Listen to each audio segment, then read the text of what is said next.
Good morning. Welcome to another early morning Sunday show. Happy to have you aboard. I'm doing my Barry White imitation. Yes, baby. My favorite Barry White line in the whole wide world. Take off that brassiere, my dear. As a young man, that one really did you hear what he just said? Oh. Yeah, it made a big impression on me. I haven't had a cold. I haven't been sick in 2 years. You take off the mask, and suddenly I'm sick. My wife, she got a cold last weekend, and it hit me. And I even tested for COVID. I have never tested for COVID. Never had a reason to. But then I get this, and you never know. Is it a cold? Is it COVID? Who knows? Yeah, it was fine. It was just a cold. It's been a humdinger of a cold. Though it's like 2 years worth of a cold coming at me. And hello, cat. Hello, kitty. Ah, God bless it. All right, cat's here. Say hi, cat. Saturday I head to Puerto Rico. So next week, live from Puerto Rico. The Early Morning Sunday Show. To Bill Young, my friend, who is selling off some of his collection because he's going to move down to the Carolinas. But one album I bought from him was... Yes, it's the porno channel once again comes through for you. This, Jane's Addiction, Ritual Habitual. I never had this in vinyl. I did eventually get the other cover that was the censored cover. Artwork done by Perry Farrell. Jane's Addiction out of LA. Formed in 85 to 91. Supposedly still going now. I mean, they've been off and on. Perry Farrell, he is he admits that he is a narcissist and just god awful to work with. God awful. The things he put in the contract and how much he should get, percentages and everything, terrible. But they made some great music. And this was their second studio album and their third album.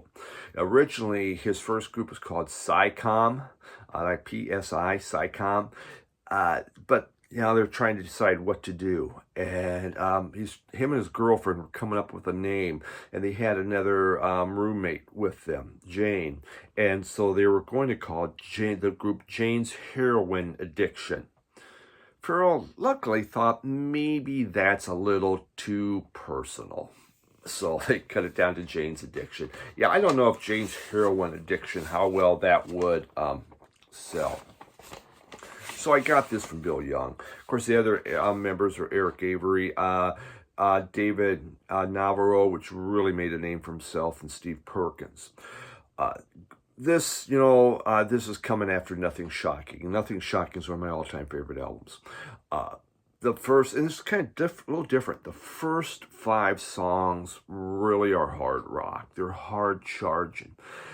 The next songs 6th through the 9th song, though, it's a little more quieter. It's a little more of almost like a memorial to Perry Farrell's girlfriend, and the girlfriend's name was Ziola Blue, and she died of heroin overdose in 1987 at the age of 19. And so it's kind of more about her.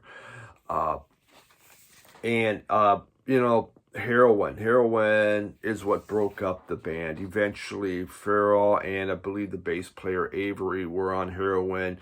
Navarro and Perkins were not. And so they were taking separate things. They didn't want to hang with each other. And it just kind of blew things apart. Heroin. And you would almost think Farrell, after his girlfriend dies of it, do an album, but addiction's addiction. So, interesting kind of plot there. But yeah, this is just a really good Jane's Addiction album. Really happy to get a original of this. Couldn't be more delighted. In such beautiful shape. So thank you, Bill Young.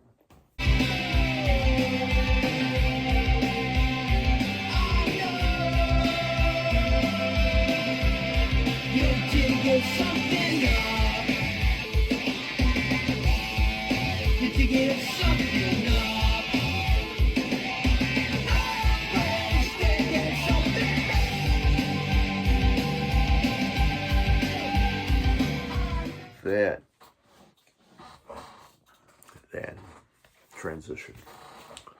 Manu Dibango. Paul, XL Junkie NL. Paul, what's the NL mean? Paul's out of the Netherlands. And he is the funkiest channel. If you like funk music, you have to watch Paul at XL Junkie NL. And he always does. He needle drops every single one of his albums. And it's incredible what he finds over there. But he showed this. And I'd never listened to it. And I was blown away by the sample. Blown away. And I have some albums from him. Absolutely, Soul Makossa is his most famous song. Well, he was born in 1933 out of Cameroon. I believe he's still around. This is his third album. Came out in 1972. And Manu, he's collaborated with everyone. Hundreds of people he has collaborated with. This is one of the funkiest things I have ever heard. My God, I was so impressed with this album.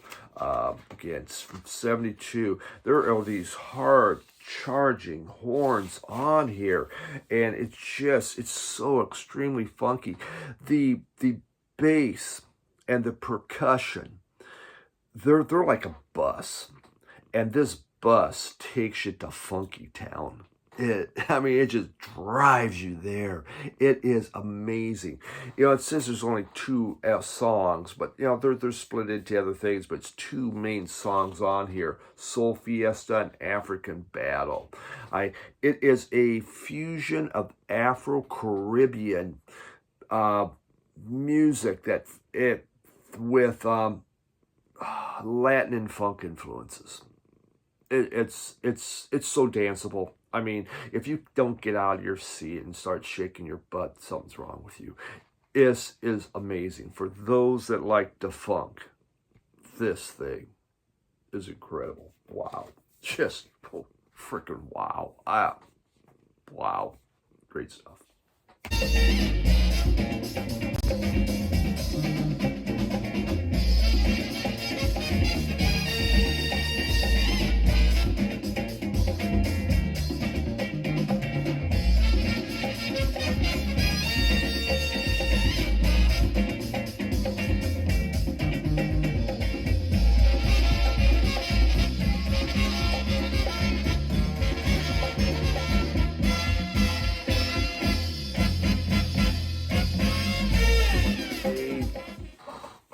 One of the people that watches my channel, and he has a small channel. Oh God, I got cat snot. Oh man, look at that! I got a big cat booger on me.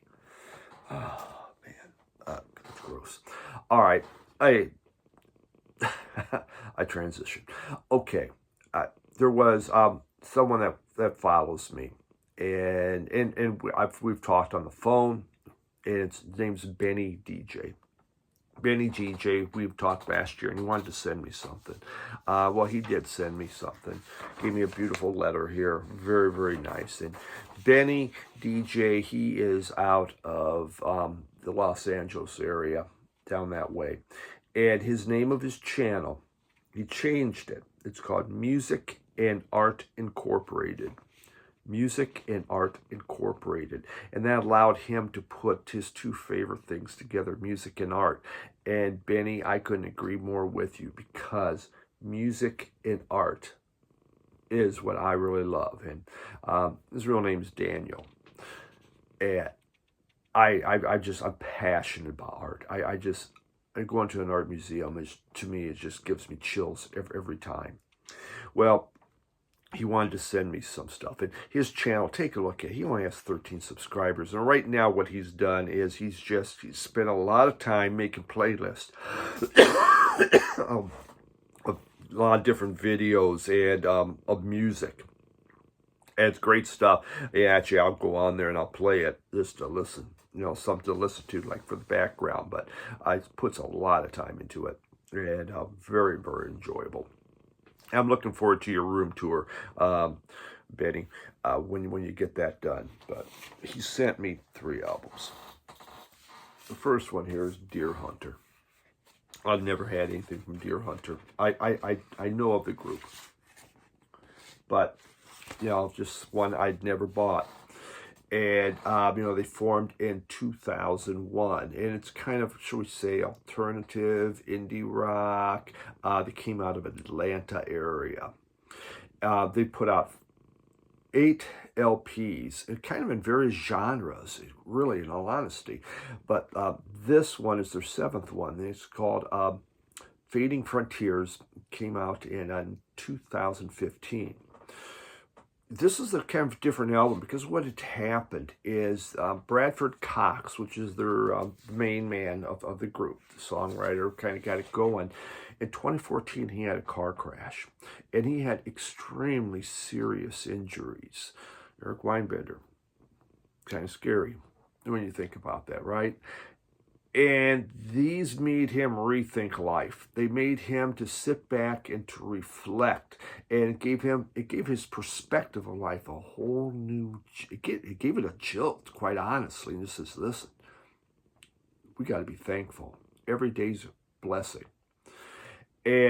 And so as he began to write a new album, he was taking inspiration from Tom Petty, from R.E.M., from NXS. And his purpose on this album, the purpose was he wanted every song to be so enjoyable that no one would want to turn it off.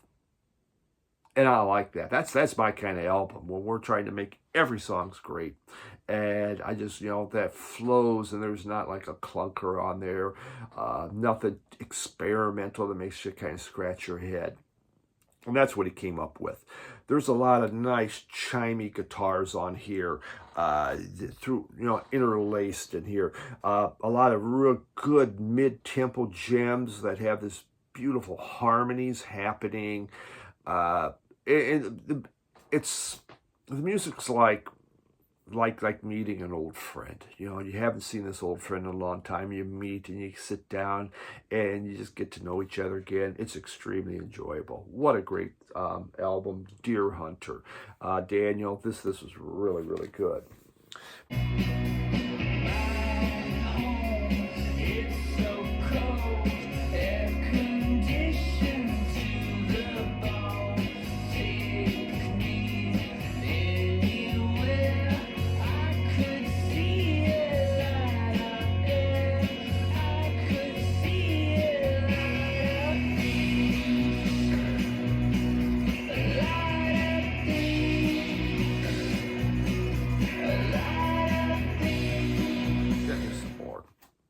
And to celebrate the fact that I show so many boobies and stuff like that, or Jane's Addiction, he sent me this, Hardcore Devo. That is a bra, by the way. Those are not real. Those are not real. There's a strap and everything. This is Hardcore Devo. This was fascinating. He had an extra copy of this, so he sent this to me. It's basically the beginning of Devo. It is their, it's their demos. Quite honestly, they're sitting at home, and now I can't. They're learning how to play. They got a little 4-track recorder. They're at home. They're starting to play. They're putting out different songs, making sounds. It is the beginning of Devo. It's the demos, and you can hear how they evolve. And they have, on here they got Mongoloid, I'm a Potato, I Can't Get No Satisfaction, Jocko Homo. That's a couple of them that are on here. So it's just a fascinating album. I've wanted to get this for years. I just hadn't picked it up. And so, and Daniel, you didn't know that, but this is one I've looked at for years. I got to get that. Because I love Devo. And so this was just really neat to listen to them and how they evolve. So very, very cool. Very cool. Just early Devo. And then I talked about this album. the Sparks. He had an extra copy that he sent me, and I was blown away. This album, the Sparks, they started in 1966. Think about that. The Beatles, the Sparks, going on. Ron and Russell Mael, two brothers out of L.A. The big thing is they hated folk. They're out of L.A. They couldn't stand folk music. And in 66, their first group, or, they were a duo. They just always were a duo. Their first group was called Urban Renewal Project.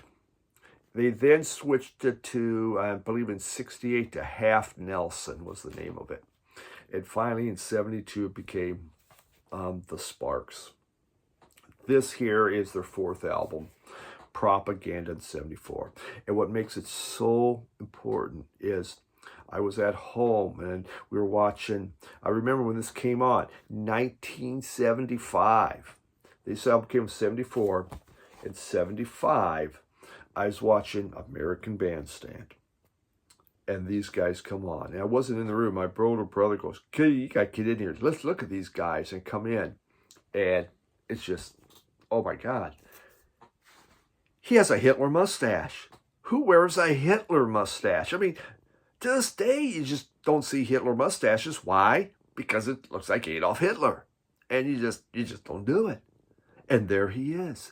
And the guys, and so Ron, I believe, which one plays which? I don't even remember now. One's on keyboard and just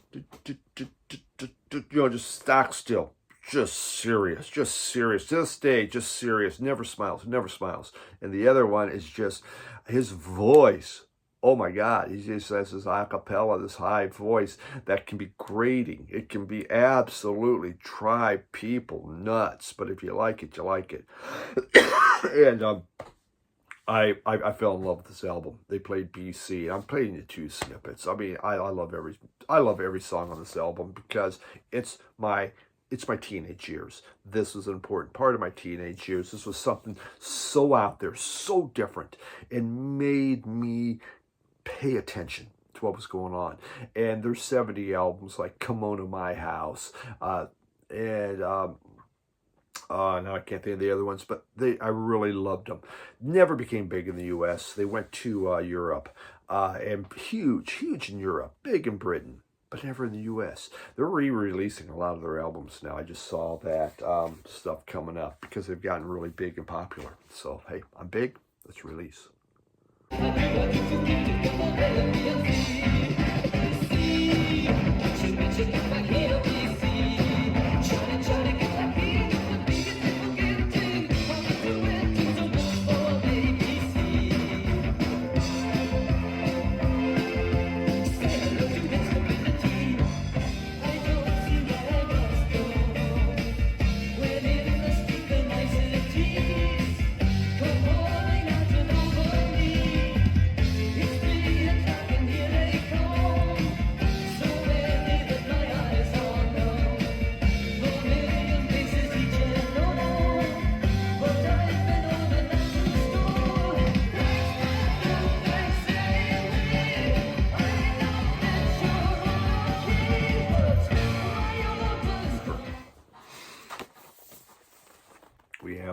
This is the new reissue of 13th Floor Elevators Easter.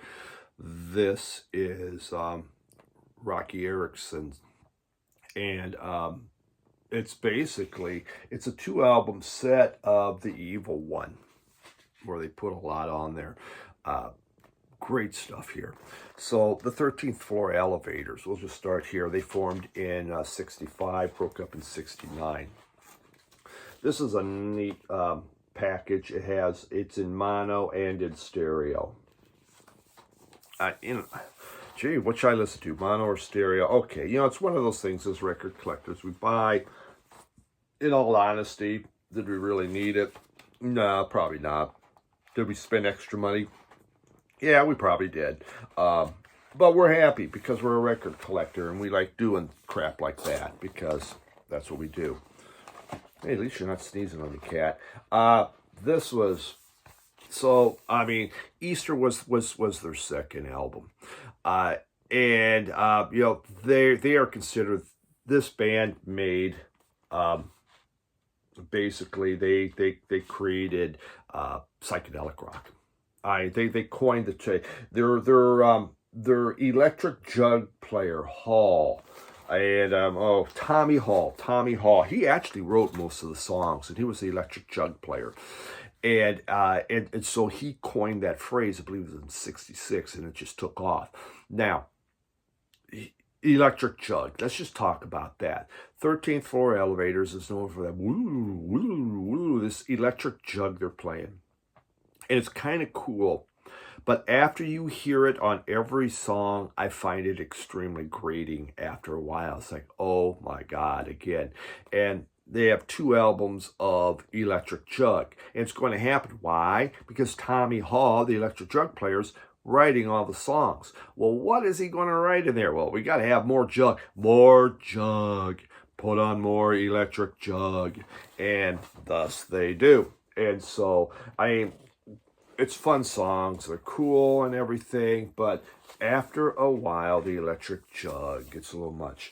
There's a lot of symbolism in here with various religions and stuff, but I'm not going to go into it. Now, guy, come on, why do you have to get on? You don't need to stand on the records. There. Yeah, booger to kill you up. All right, The Evil One. So this is this reissue came out. They took The Evil One, they put in a 2-album set, so they added on some extra records on here. If you had one Rocky Erickson album, it would be The Evil One. Came with this nice book. That's the original cover. I have the original vinyl back in my collection back there. You know, obviously the cover's gone, but I have this record, and which was just one of those fabulous records. And so this, you know, he'd been to the 70s. Obviously, he was incarcerated, picked up for drugs. He said, hey, put me in an insane asylum instead of going to the jail and doing time there. Went through a lot of stuff. His mind began to go, maybe from the LSD, probably from being in the mental institution, shock treatments. But he has these visions, and these visions he puts onto this album that came out in 1981.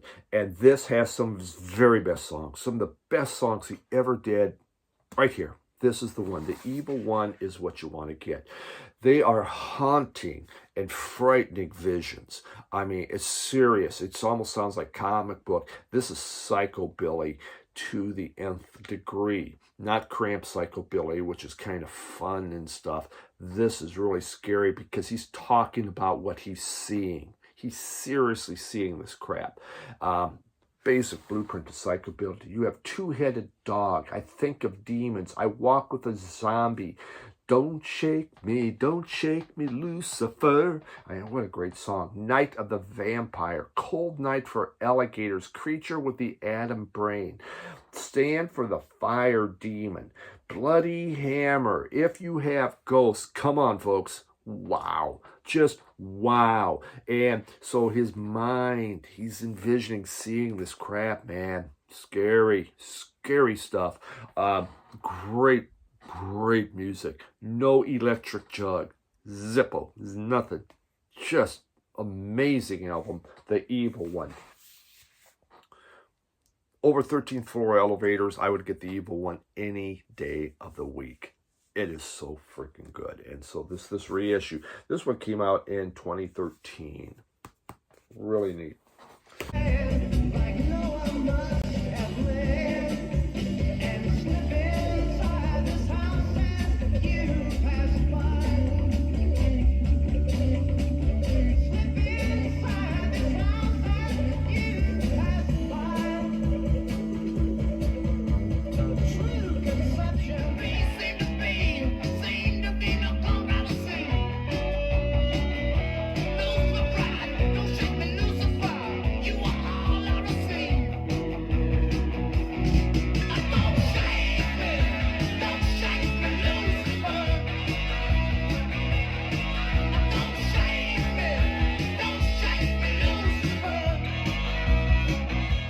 I'm not going to go into this, just want to show it.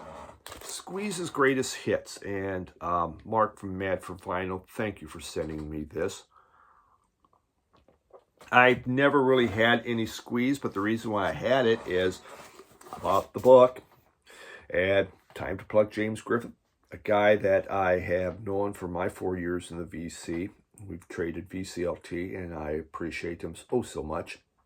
And so I haven't read this yet, but I figured before I read this, I would listen to this. Squeeze on 45. I've always said I don't like the Squeeze because I really don't like Black Coffee in Bed. I just never liked that song.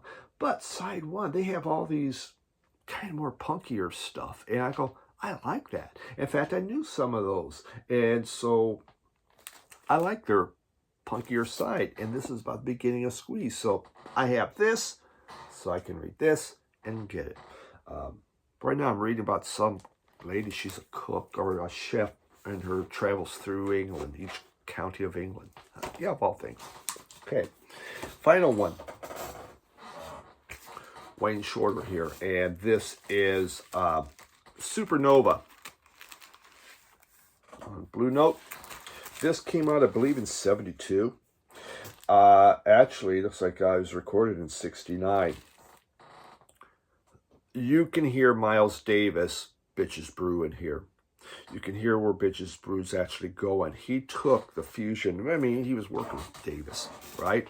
And so he was hearing this stuff, and he really goes in, and there is a lot of those same sounds. He even has the sleigh bells are in here, but he takes it further. He goes into more, there's a free jazz. The sample I'm going to play is his sax is free jazzing it. Now, I can only handle so much of that.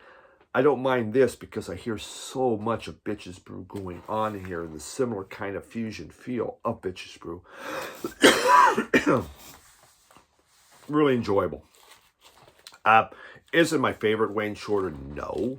But is it one that I can listen to and enjoy time and time again? Yes, it is. So, cool stuff from him.